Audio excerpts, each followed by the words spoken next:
Hi mga kaiyakan natin dyan, mga DIYers. So for today's video natin, gagawa naman tayo ng battery pack. May nagpa-request naman sa atin is na paano daw gawin yung 24 volt is 50 AH.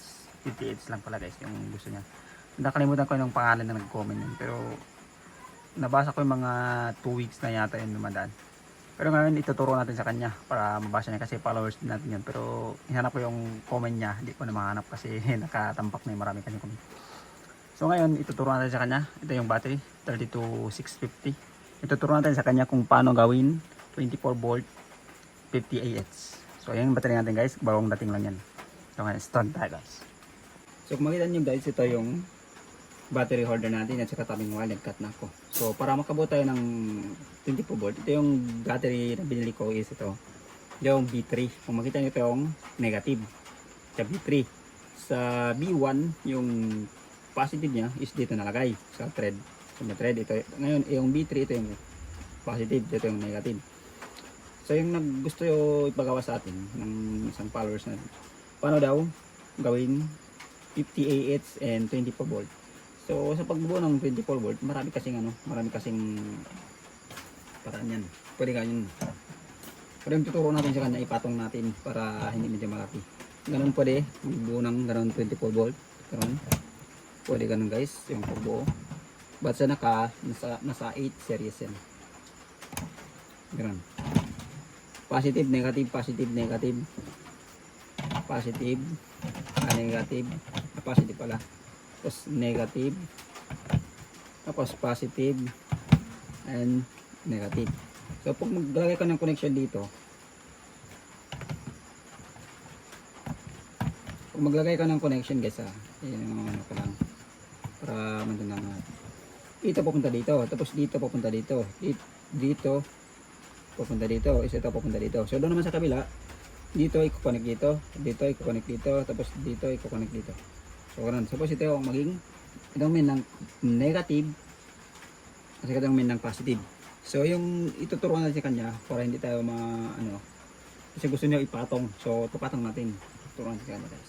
So tanggalin ko muna yan. So yung ituturuan natin sa kanya guys, ipatong natin yung battery. Para kasi gusto niya para ipatong na yung battery. So kung gusto niya ipatong yung battery, hindi pa haba yung pagbuo. Pwede naman ganito kahit ganitong battery type B3 or B1. Pwede naman pahaba, pero mas maganda pag gusto nyo pahaba is nasa B2 kayo sa 32650. So nga ituturuan natin sa kanya kung paano gawin. Yung course natin, ito. Magkita ito yung negative, ito yung positive. Pwede naman ka dyan. Pero ganun lang palagay guys. Positive. Positive. Tapos negative. Negative. So mga makikita nyo kung saan yan naka-join. So ilagay muna natin lahat. Positive, positive, positive, positive, positive, positive. So dito guys, makita nyo ito yung negative naman lahat. Lahat to negative, yung dalawang line na to negative yan lahat.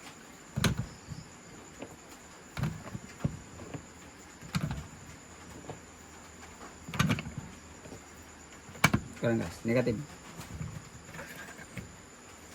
So ngayon maglagay tayo ng tabing battery holder. Ito yung battery holder. Maganda ito. Yung battery holder. So huwag kayo magtaka guys kung bakit madilim ngayon. Kasi ngayon wala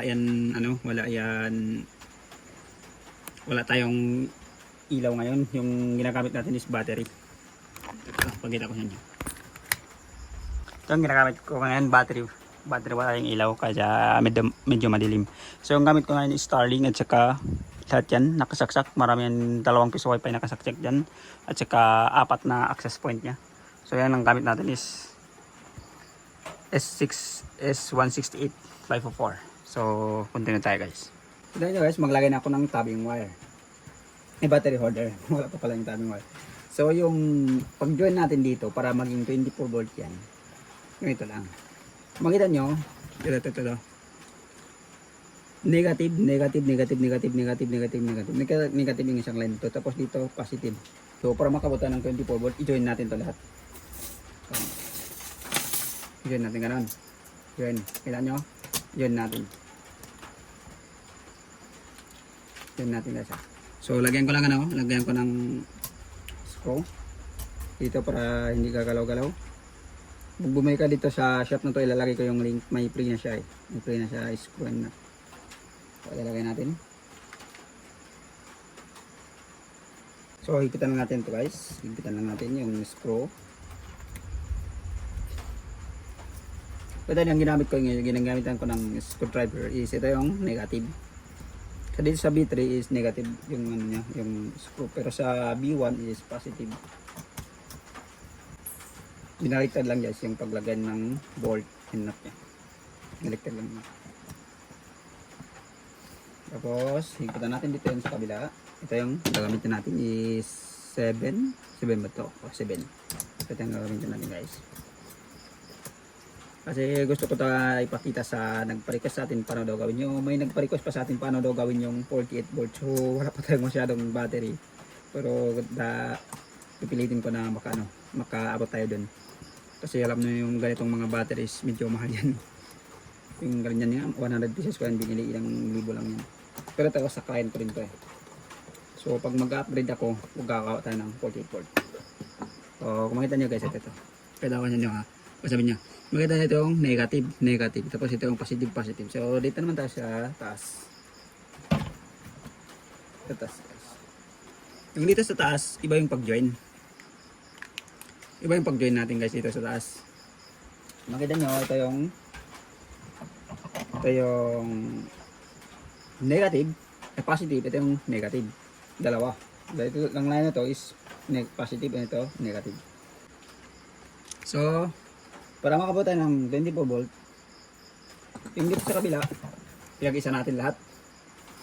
Yung join niya, hindi to. So, dito tayo sa kabila. Ito. Yung dito guys, bawal kayo nakadikit dito. Kasi pag dumikit yan yung ito, magra-rounded yan. Kasi ito yung main ng positive natin, ito yung main ng negative. So, iwasan nyo dumikit yan ha. Baka masunog yan. Baka masisira yung battery or baka masunog ka hindi yan kasi malakas yung kurente niyan. So, lagyan nyo lang ganun. Ganun. Tapos, ipatong nyo yung battery dito. Positive. Tapos, negative. So, ipatong nyo ganun. Ano guys? Pero iwasan nyo lang dumikit yan. Ganun lang guys. So, next natin dito guys, dito naman tayo. Sa negative. So, maglagay din kayo ng timing mo na ganun. So, nyo, para pwede kayo maglagay ng kung gusto nyo. So sa akin bullshit na lang. Ganun lang yung pagkain. So ganun lang. Tagyan lang ng yung positive tapos yung negative. So ganun lang.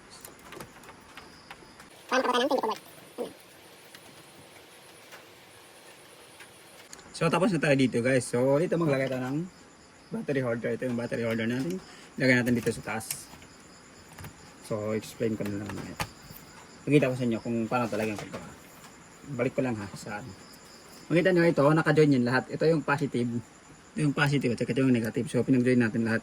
So, dito sa gitna niya ito, bawal kayo mag-join dito guys. Kasi yung i-join lang natin dito, yung positive is positive. Yung positive sa negative lang. Yung positive sa positive lang. Bawal kayo dumikit dito kasi yung doon sa baba nag-join yan. Kasi pag ginoin yan dito sa gitna, mag-grounded yun. So, maliwanag. So, sa nag-request sa atin, ito yung request mo boss. Gawaan natin ng ano. Ito yung pagkatapos ko to gawin na 24 volt, babakasin kasi ito eh. Kasi para makita lang yung nagpagawa sa atin paano daw gawin na 50 Ah yung battery. So, ipakita natin sa kanya. Huwag natin ipagdamot yung mga ganitong DIY. So ilagay naman natin dito yung ito. Pakita nyo is dalawang patong na tayo eh. So gusto nyo ipatong lo ganito eh. 24 volt. So ito test natin mamaya kung tama yung paglagay natin.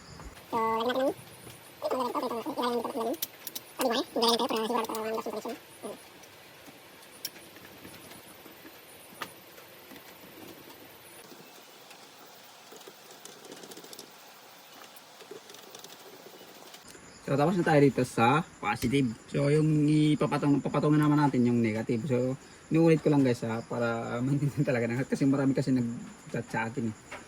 Mahirap daw sundan. So kung titingin nyo lahat ng video, hindi naman yung mahirap sundan. Tingnan nyo lang. So ito, sa 24 volt ito, positive to lahat, negative to lahat, yung dalawang line to. So ito, yung positive. So inuulit ko, bawal ako na mag-join dito. Bawal kayo baka may ano dyan na tabing wire kasi mag-grounded dyan para iwas tayo sa sunog. So yung next gagawin natin, lagay lang natin dito yung negative. Papatungin natin yung negative guys. So, ito yung negative, ito yung positive.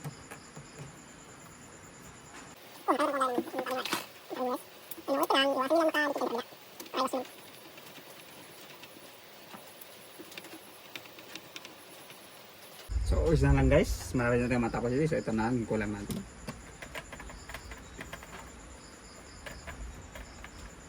Para matapos na tayo dito. So, isang patong na lang yung kulang natin para maging 24 volt yan.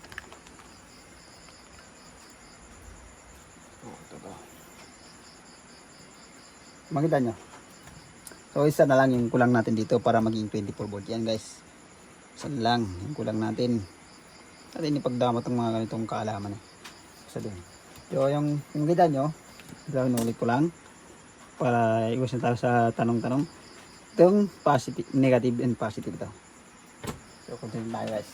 So, ilagay natin yung timing wire, yung battery holder. Sorry.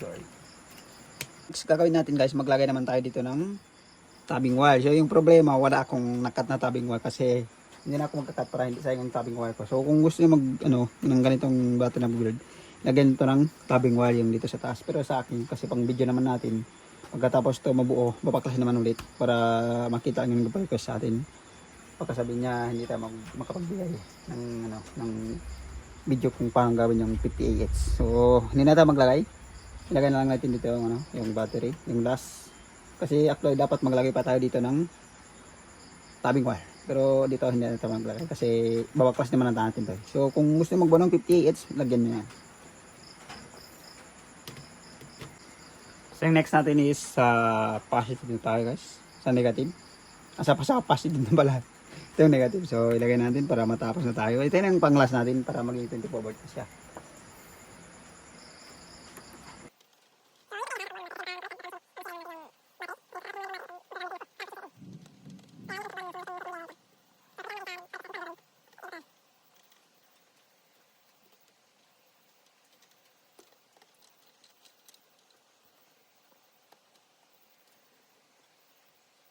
So, malapit na tayo matapos guys. Isa na lang. Yung kulang natin. O, ilagay natin dito. Pang dust. Ito yung pang dust natin. Para maging 24 volt na. So, ngayon ito-test natin kung maabot na talaga ng 24 volt. Kasi baka may mali yung pagkawan. So, kunin natin yung tabbing wire dito. Yung battery holder sa baba. Nilagay ko kanina. So, ilagay natin dito yung battery holder. Yung sa dust. Ito yung battery holder natin.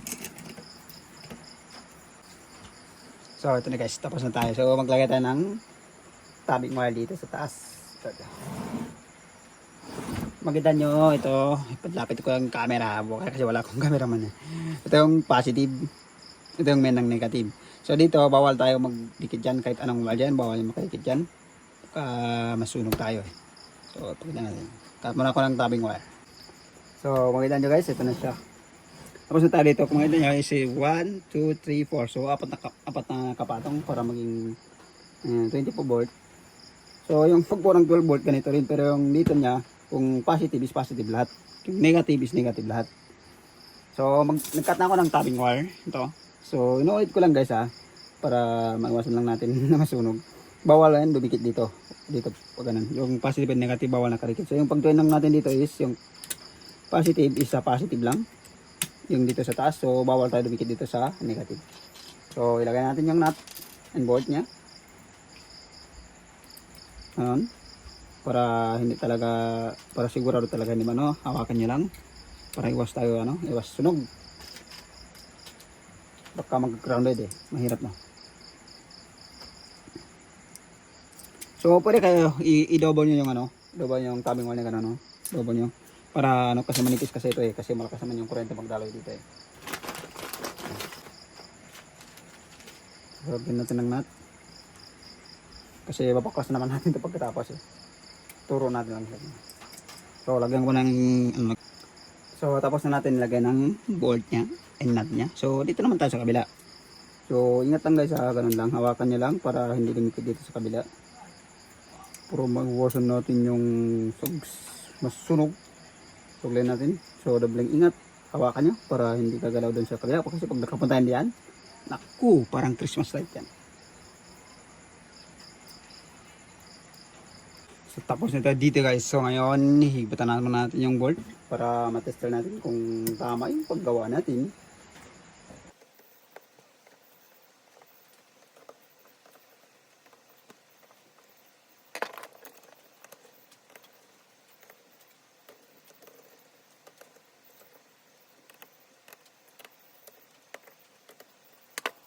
So tapos na tayo dito guys. Ito na siya. So ngayon ito-test natin. Test natin ngayon guys. Ito-test natin kung abot ba ng 24 volt. Baka may mali sa paggawa natin. So test natin ngayon. Lalaman natin yan. Kuha tayo ng tester para matest natin. So ito na siya. Load ko lang. Paggawa ng 24 volt. So ito. Makita nyo. Positive. Negative, negative, positive, positive. So, diyan natin yan lahat dito. So, dito sa gitna. Sa gitna, papunta dyan. Yung nakalian lang dito, kasi yung doon sa kabila, pinag-join natin lahat. So, ito, positive, positive, negative, negative. So, bawal natin i-join yan dito. Kasi pag naka-join yan dito, mag-grounded yan. So, ito. So, test natin. Ganun natin yung battery. So, babaan natin yung camera. So, ito yung main ng negative at saka main ng positive.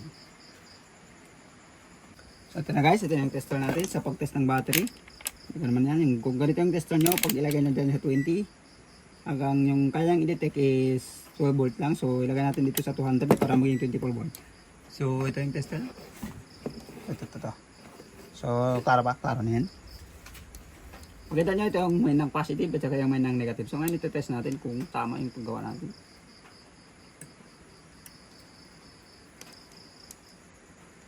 Yung tester ko may sira yun guys. So kung makita nyo is 26.6. So ibig sabihin tama yung paggawa natin. 100% good na yan. Wala tayong problema dyan. Kung makita nyo ito yung main ng negative at main ng positive. So dito sa ano, yung pinag-join natin. Ganun lang. So, yung pagbuo guys is meron pa yan meron pa yung pahaba na ganun. Pero yung gusto nyong nagpagawa sa akin, ganito yung style niya. Kaya ganito yung ginawa natin. So, ito na. Ito yung 58 boss, yung 24 volt. Ito. So, wag naman kayo mag-expect na talaga abot sa talaga ng 58 kasi yung battery natin, so plus na yan, hindi yan bago. So, yung bago is yung color blue, yun ang bago. So, tapos na tayo dito guys. So, sa next video natin, sa ganitong pagbuo ng 50AH, doon natin ituturo kung paano yung paglagay ng BMS. Kasi wala tayong ngayon, wala tayong BMS in active balance. Naubusan tayo ng active balance, wala tayong ngayon. So hindi natin maipapakita ngayon kung paano ikabit yung BMS niya at saka active balance. So kung gusto mo ganitong video, pakipindot mo ng like and subscribe. Pakita rin yung notification bell para ma-update ka kung may bago tayong video na in-upload. So thank you for watching.